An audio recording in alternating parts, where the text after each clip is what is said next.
Hello everyone, hello, good morning everyone, all of you. So আজকের আমার আলোচনার বিষয় হলো পৃথিবীর আর্থ ইন্টেরিয়ার বা পৃথিবীর ভূ অভ্যন্তরভাগের গঠন, এছাড়াও ভূমিকম্প সম্পর্কে জাস্ট অ্যান আইডিয়া, এছাড়াও continental drift theory, plate tectonic theory, etcetera বিভিন্ন বিষয়ে just an concept class. Okay, so আমরা কি জানি আমাদের পৃথিবী, যেটার কোনো নির্দিষ্ট আকার নেই, এই পৃথিবীর উৎপত্তি বা আকার সম্পর্কে বহুজন, বহু ভৌগোলিক, বহু ধারণা দিয়েছেন। বহু জিওগ্রাফার বহুভাবে ধারণা করেছেন, বহু চিন্তা ধারণা দিয়েছেন। কেউ বলেছেন কি এই পৃথিবীটা চ্যাপ্টা থালার মতো, কেউ বলেছেন চাকতির মতো, কেউ বলেছেন আবার পৃথিবীর কোনো নির্দিষ্ট আকারই নেই। তাহলে বিভিন্ন জনের বিভিন্ন মতামত এই পৃথিবীকে নিয়ে। আবার কেউ বলেছেন এই পৃথিবী মানুষের নয়, পৃথিবী হচ্ছে শুধুমাত্র প্রকৃতির স্থান। আবার কেউ আবার পৃথিবীকে প্রকৃতি মানুষের মধ্যে আবার দ্বন্দ্বও লাগিয়েছেন, যে তাদের পারস্পরিক সম্পর্কের ফলে পৃথিবীতে প্রাণের উৎপত্তি বা পৃথিবীতে প্রাণ বা পৃথিবীতে মানুষের উৎপত্তি। ওকে, সো এই পৃথিবী, যেটা আমরা কি জানি, পৃথিবীর ব্যাসার্ধ, অর্থাৎ উপরের থেকে, ভূপৃষ্ঠ থেকে পৃথিবীকে যদি কেন্দ্রের দিকে যাওয়া যায়, যেখানে ম্যাগমার অবস্থান, সেটাকে যদি কাটা হয় তাহলে মূল ব্যাসার্ধ হচ্ছে 6370 কিলোমিটার। অর্থাৎ পৃথিবী থেকে কেন্দ্রের দূরত্ব হলো 6370 কিলোমিটার। এই 6370 কিলোমিটার আলোচনার আগে কিছু জানতে হয়। যেমন আমরা কি জানি, রবিনসন দ্বীপের নাম শুনেছি, সোনার খনি, সেখানের গভীরতা কত? 3 থেকে 4 কিলোমিটার। ঠিক আছে, আরও বিভিন্ন আমরা জানি, মারিয়ানা খাত, নাম তো শুনেছি, সবাই তো জানি আমরা এই সকল সম্পর্কে। সুয়েজ খাল, পানামা খাল প্রভৃতি সম্পর্কে আমাদের ধারণা আছে, তাই তো? তাহলে আমি যদি পৃথিবীটাকেও যদি কাটি মাঝ বরাবর, তাহলে পৃথিবীটাকে কাটলে 3টে স্তর পাবো, 3টে একটা স্তরীয় অবস্থান পাবো। সব থেকে উপরে থাকে ভূত্বক বা ভূপৃষ্ঠ, যেটা 0 থেকে 35 কিলোমিটার পর্যন্ত বিস্তৃত। এই ভূত্বক আবার দুটো ডিভাইডিং পার্টে বিভক্ত, একটা মহাদেশীয় ভূত্বক, একটা মহাসাগরীয় ভূত্বক। মানে আমরা জানি একটা সিয়াল আর একটা সীমা, অর্থাৎ কোনো একটা স্তর যেখানে সিলিকন, অ্যালুমিনিয়াম সমৃদ্ধ খনিজ পদার্থ আছে, আবার কোনো একটা স্তর যেখানে সিলিকন এবং ম্যাগনেসিয়াম বা ম্যাঙ্গানিজ খনিজ সমৃদ্ধ একটা খনিজ স্তরীয় এলাকা আছে। এবং কি আমরা জানি, আবার এদের দুজের মাঝে একটা বিযুক্তি রেখা, সেটা পরে আলোচনা আসছি। এবার নেক্সট স্তর কি? নেক্সট স্তর হলো গুরুমণ্ডল, অর্থাৎ যেটাকে আমরা মেন্টেল বলে জানি। এই গুরুমণ্ডল অর্থাৎ এটা ওপরের স্তর, যেটা ভূত্বকের পরে, ভূত্বকের অর্থাৎ 35 থেকে 2900, 2900 কিলোমিটার পর্যন্ত বিস্তৃত। এটাও দুটো স্তরে বিভক্ত, একটা স্তর ঊর্ধ্ব গুরুমণ্ডল আর একটা নিম্ন গুরুমণ্ডল। যেটা ঊর্ধ্ব গুরুমণ্ডল, সেখানে ক্রোফেসীমা, অর্থাৎ ক্রোমিয়াম, লোহা, নিকেল এবং ম্যাঙ্গানিজ, কিছু ভুল বললাম, ক্রোফেসীমা দ্যাট মিন্স ক্রোমিয়াম, লোহা, সিলিকন এবং ম্যাগনেসিয়াম, এই সমৃদ্ধ একটা স্তর। এবং নিফেসীমা নিকেল এবং লোহা, সিলিকন এবং ম্যাগনেসিয়াম সমৃদ্ধ একটা স্তর, সেটা হচ্ছে নিফেসীমা, আমরা জানি। এছাড়াও কি, এখানে একটা স্তর আছে যেটা হচ্ছে শিলামণ্ডল বা অ্যাসথেনোস্ফিয়ার, অর্থাৎ গুরুমণ্ডলের উপরি অংশে, ভূত্বকের নিচে, এখানে একটা শিলাস্তীয় একটা আবরণ আছে, একটা কঠিন পদার্থীয় একটা আবরণ, যেটাকে আমরা শিলামণ্ডল বলে চিনি বা যেটাকে আমরা অ্যাসথেনোস্ফিয়ার বলি। এবং শেষ স্তর যেটা হলো কেন্দ্রমণ্ডল, অর্থাৎ কোর এরিয়া।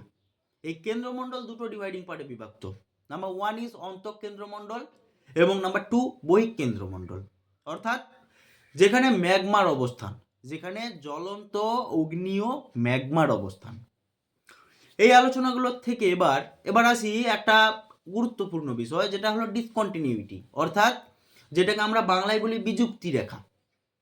আমরা কি জানি যে বায়ুমণ্ডলের যখন আমরা স্ট্রাকচার, বায়ুমণ্ডলের যে টাইপস, স্তর পড়েছি, সেখানে জানি যে ট্রপোস্ফিয়ার এবং স্ট্র্যাটোস্ফিয়ারের মিডিল থাকে কে, দুটোকে পৃথক করে কে, ট্রপোপজ, ঊর্ধ্বসীমা। সেই রকমই এগুলোকেও দুটোকে একে অপরকে পৃথক করে রাখা একটা একটা করে বিযুক্তি রেখা। তার মধ্যে যেটা হচ্ছে ভূত্বক এবং গুরুমণ্ডল, এই দুজনের মাঝে থাকে মোহ বিযুক্তি রেখা। ওকে, মোহরভিষিক বা মোহ বিযুক্তি যেটাকে আমরা বলি। এবং গুরুমণ্ডল এবং কেন্দ্রমণ্ডলের মাঝে থাকে গুটেনবার্গ বিযুক্তি রেখা, এটাও একটা বিযুক্তি রেখা। বিজ্ঞানীদের নামকরণ অনুসারে এগুলো হয়, আমরা সেগুলো জানি।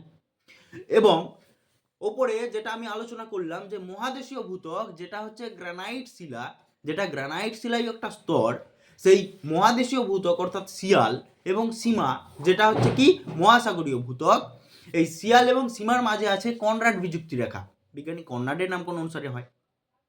এবং সর্বশেষ স্তর অর্থাৎ যেটা অন্তঃকেন্দ্রমণ্ডল এবং বহিঃকেন্দ্রমণ্ডল, এদের মধ্যবর্তী স্তরে একটা বিযুক্তি রেখা আছে যার নাম হলো লেহমান বিযুক্তি রেখা, লেহমান বিযুক্তি রেখা। সো এই ডিসকন্টিনিউটিগুলো অঞ্চলগুলোকে পৃথক করে রাখে। এবার কি জানি এই এই যেটা সেকেন্ড স্তর অর্থাৎ যেটা হচ্ছে আমাদের গুরুমণ্ডল বা যেটাকে আমরা বলি বেরিস্ফিয়ার, এটাকে অপর নামে ডাকা হয় বেরিস্ফিয়ার, এবং আমাদের কেন্দ্রমণ্ডল অর্থাৎ সেন্ট্রোস্ফিয়ার, এবং অ্যাস্টেনোস্ফিয়ার হচ্ছে আমাদের ভূত্বক অর্থাৎ ক্রাস্ট, এগুলো হচ্ছে ওদের নাম। সো গুরুমণ্ডলীয় স্তরের আমরা জানলাম যে একটা স্তর থাকে যেটার নাম হলো অ্যাস্থেনোস্ফিয়ার বা শিলামণ্ডল, ঊর্ধ্বাংশে, গুরুমণ্ডলের ঊর্ধ্বাংশে। ওকে, এই গুরুমণ্ডলীয় অংশে কিছু রেডিও অ্যাক্টিভ তরঙ্গ থাকে। যখন নিচের অর্থাৎ কেন্দ্রমণ্ডলের যে ম্যাগমা, সেই ম্যাগমার চাপের, গ্যাসীয় চাপের কারণে কি হয় না, ম্যাগমা উপরে উঠে আসার চেষ্টা করে, সেখানে প্রেসারের কারণে সেখানে একটা কারেন্ট তৈরি হয়, যেটা তাপীয় কারেন্ট, যেটাকে আর্থার হোমস, আমরা এখানে একজন বিজ্ঞানীর নাম জানি যে আর্থার হোমস কনভেকশনাল কারেন্ট, তাই তো। এছাড়াও জানি যে এই অ্যাস্থেনোস্ফিয়ার স্তরটা এটা ভূ অভ্যন্তরীয় যে গ্যাসীয় চাপ, সেই চাপের কারণে গিয়ে ধাক্কা খেয়ে ফেটে যাওয়ার ফলে পাতের সৃষ্টি, 7টা বড় 8টা মাঝারি এবং 20টির বেশি ছোট পাত আমরা জানি বিভিন্ন পাতের সৃষ্টি। এই পাত আবার কি হয় না একে অপরের মধ্যে চলন হয়, কোনো সময় হয় দুটো পাত পরস্পরের দিকে আসে, কোনো সময় হয় দুটো পাত পরস্পরের থেকে দূরে সরে যেতে থাকে, আবার কোনো সময় কি হয় পরস্পর একে অপরের পাশ কাটিয়ে চলে যায় অথবা একে অপরের উপর ধাক্কা খেয়ে যায়, একে অপরের উপরে উঠে যায়। তাহলে কি আমরা জানি কিছু পাতের সীমানা বর্তমান আছে। এই পাত এখানে একটা তত্ত্ব যেটা আমি আলোচনা করব আজকের আমার আলোচনার বিষয়, বিজ্ঞানী টুজো উইলসন তিনি একটা তত্ত্ব দিয়েছিলেন যেটা নাম হলো পাত সংস্থান তত্ত্ব।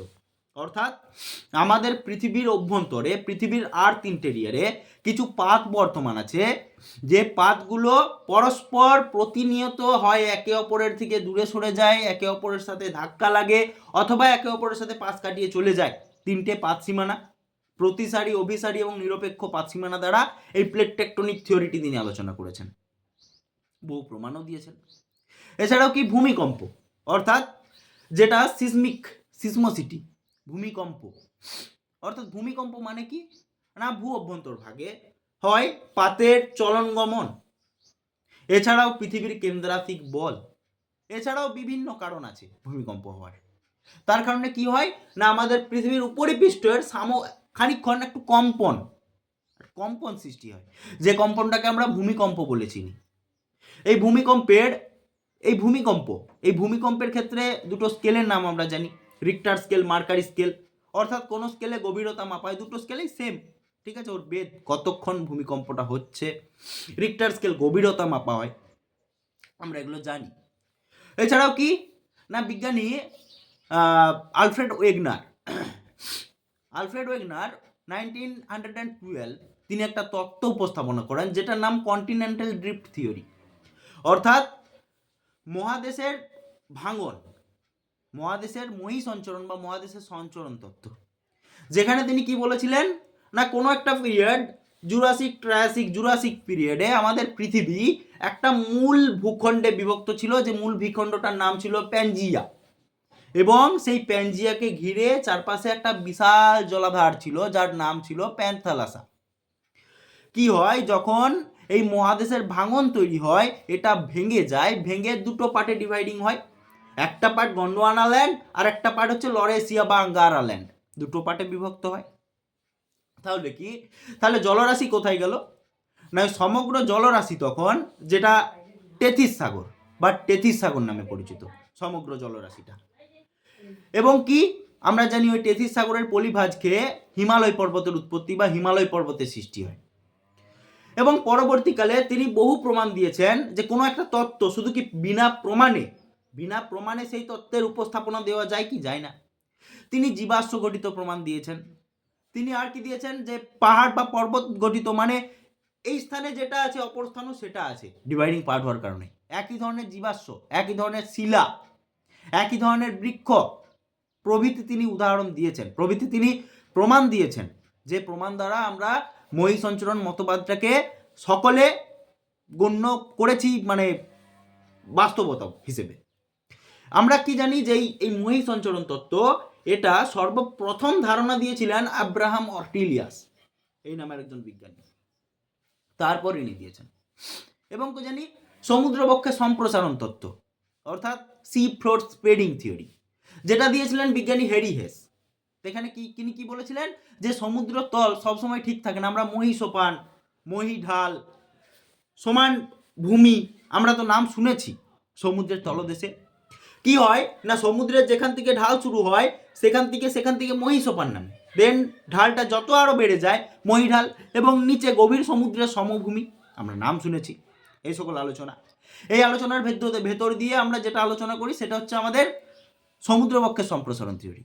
মানে সময় কম হাতে, তো সেই কারণে ব্রড ডিসকাস আলোচনা হয় না। আমার এখানে দেওয়া নাম্বারে যোগাযোগ করতে পারেন ফর কাইন্ড টিউশনের জন্য। আমি হোম টিউশন বা অনলাইন টিউশনের জন্য অ্যাভেলেবেল। ওকে, সো তাহলে আমাদের যেটা আজকের আলোচনা ছিল, অর্থাৎ পৃথিবীর আর্থ ইন্টেরিয়ার সম্পর্কে আলোচনা, জাস্ট অ্যান্ড কনসেপ্ট, এবং কিছু কিছু বিযুক্তি রেখা। ভূমিকম্প কি, ভূমিকম্পের ক্ষেত্রে তিনটে তরঙ্গর নাম জানি, PSL, কোনোটা ওপরে থাকে, কোনোটা গভীরে থাকে, আমরা তো জানি এগুলো। রেলে তরঙ্গ, এল তরঙ্গ, যেটা বিজ্ঞানী রেলের নামকরণ অনুসারে। কোনো তরঙ্গ কি হয়, অনেকটা গভীরে থাকে, আবার কোনো তরঙ্গ ওপরে থাকে, আমরা সব জানি। As a জিওগ্রাফার, as a geography student, as a geography mentor, as a geography teacher, যখন কোনো একজন স্টুডেন্টকে পড়ায়, ঠিক আছে, একটা নেশা, টিউশন পড়ানো একটা দিস ইজ এ নেশা আমার, নট এ পেশা। ওকে, এবার কি, geography is like most important subject to me, আমার কাছে জিওগ্রাফি জীবন। Okay, geography is the study to earth's surface as well as the human population lives, where the relation between man and environment, মানুষ এবং পরিবেশের মধ্যে সম্পর্ক, এবং আমি যেটা বিশ্বাস করি বাস্তব অভিজ্ঞতা, কোনো একটা জিনিস প্রত্যক্ষ পর্যবেক্ষণ যেখানে করতে পারবো দিস ইজ সেখানে জিওগ্রাফি। প্রত্যক্ষ পর্যবেক্ষণই হলো জিওগ্রাফি আমার মতে। ওকে, সো থ্যাংক ইউ, আজকের ক্লাস এতটাই।